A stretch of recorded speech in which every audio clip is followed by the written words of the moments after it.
Our next speaker is presently an educational consultant. He retired in January 2021 as principal of Naparima College, San Fernando. He has served as an educator at the secondary school level for 34 years, 20 years as principal, 5 years at Irie High School, and 15 years at Naparima College. He has served as a part-time lecturer at the School of Education, UWI St. Augustine, for 22 years. Let us welcome Dr. Michael Dowlath.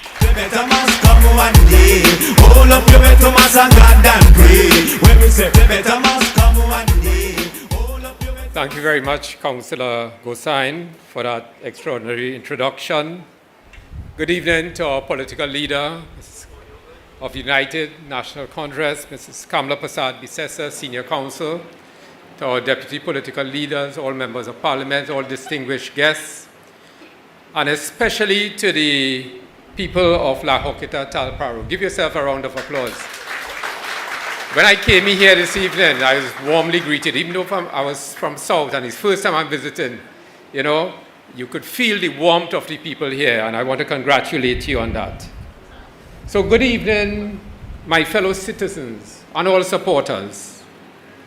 I stand before you today with immense gratitude, humility, and a profound sense of purpose.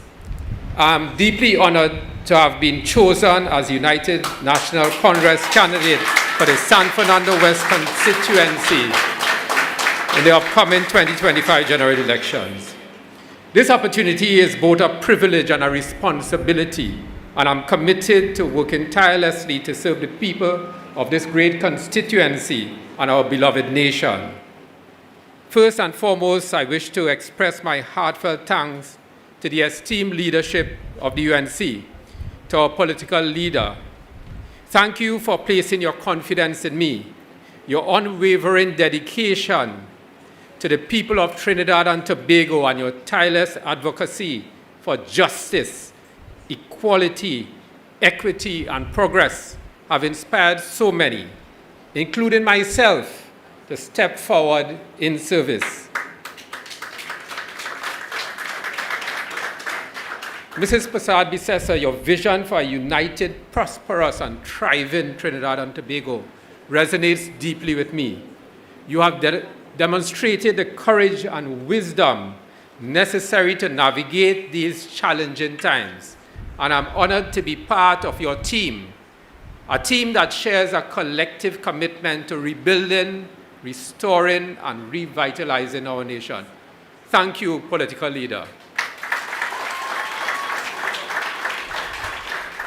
I also extend my gratitude to the executive and membership of the UNC, whose support has been instrumental in shaping this journey.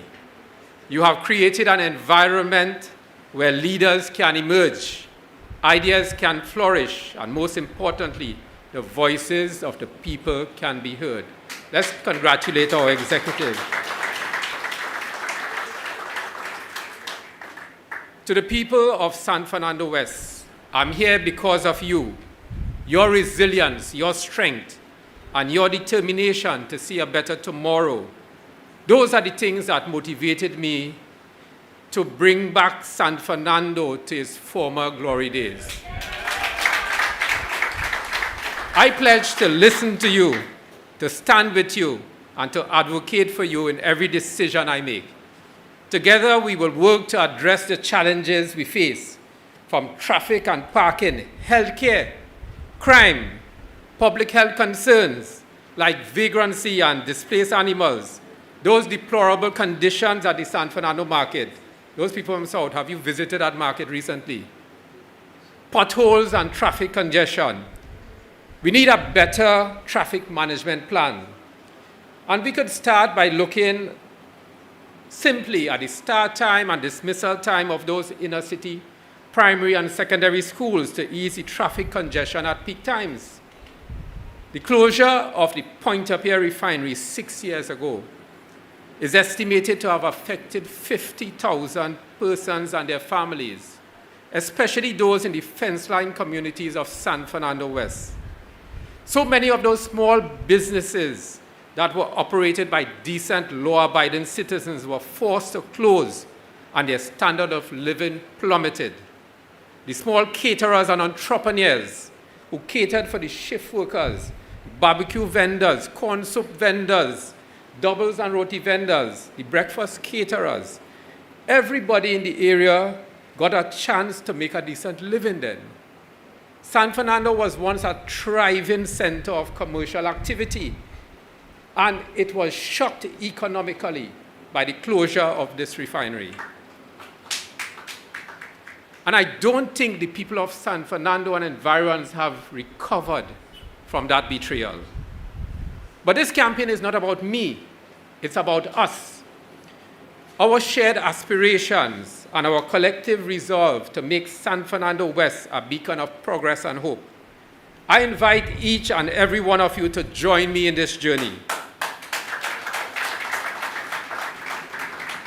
Together, we will build a secure future where we can all be proud of our legacy, a future of fairness, opportunity, and prosperity for all, especially our children and grandchildren.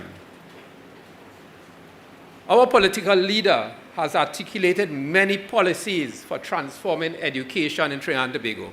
And you know, education is one of my pet areas. I want to briefly touch on 3 of those areas. The focus on technology in education.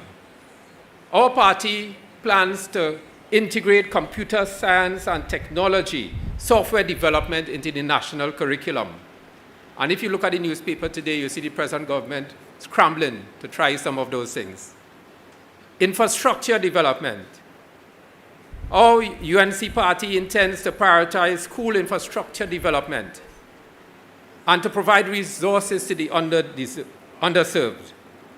But more importantly, we have to train our teachers, especially in modern teaching techniques, especially with the use of technology and artificial intelligence. For my research in education, excessive paperwork is the greatest hindrance to the joy of teaching. All of these 3 recommendations will help to reduce the burden of excessive paperwork on teachers and restore the joy to teaching in the classroom for teachers, students, and parents. Any parents here? You want happy teachers to teach your children? Yes? Let's hear it for all those teachers who make a difference in this country. And as I conclude, there are 2 areas that I want to highlight. The revamping of the community police system. In my 34 years as an educator, I have found that the community police system, when adequately staffed, has made a proactive support for all our administrators, especially with respect to discipline.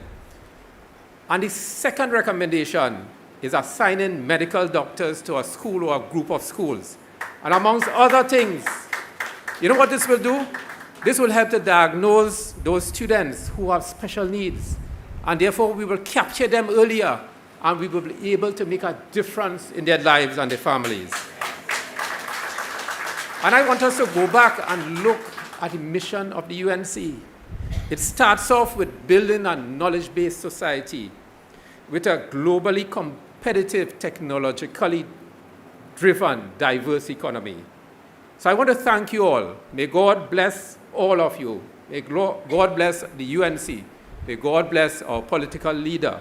May God bless Trinidad and Tobago. Thank you very much.